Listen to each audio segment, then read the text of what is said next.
In September 2008, the Insurance Services Office, or ISO, came out with a new nanotechnology exclusion. To date, it's been adopted by only one insurance company, and that's Continental Western Insurance Company. And when Continental Western Insurance Company announced that it was going to adopt the new nanotechnology exclusion, it said, quote, "It would not be prudent for us to knowingly provide coverage for risks that are as of yet unknown and unquantifiable," close quote. Most other insurers have not yet adopted the nanotechnology exclusion, and while they are considering it, I think the industry also understands that there is benefit to covering nanotechnology. For example, nanotechnology may result in safer cars, may result in lower cost medical care, all of which would be of benefit to the insurance company. Nanotechnology, if insured, also could result in tremendous premiums for the insurance industry because this nanotechnology industry is growing at such a robust rate that it could be very lucrative for insurers to insure nanotechnology.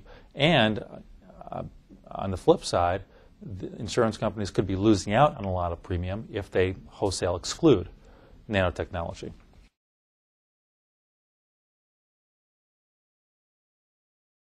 One concern that the insurance industry has raised with respect to a blanket exclusion is whether the terms and definitions with respect to nanotechnology are understood well enough to codify them into some sort of blanket exclusion that will actually preclude in the future all forms of nanotechnology.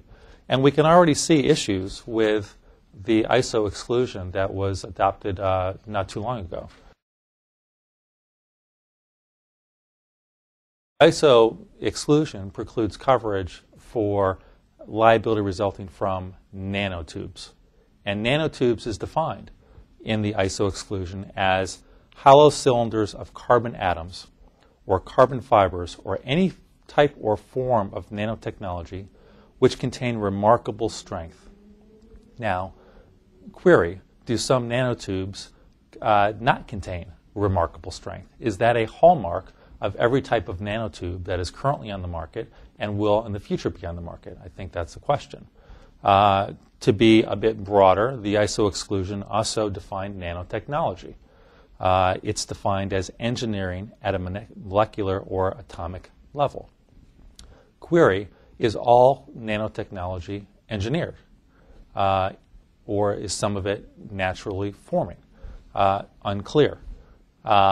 And I think there will be questions in the future as to whether this nanotechnology exclusion actually will preclude coverage for all nanotechnology-related losses and liabilities. That's an open question. Insurers are undecided about how to react to nanotechnology, and in the future they will decide whether to try to preclude it all or perhaps exclude some nanotechnology with a carve back for other nanotechnology-related losses. Insurers will decide how to price it. Should the premiums be higher? Should the reserves be higher as a result of nanotechnology?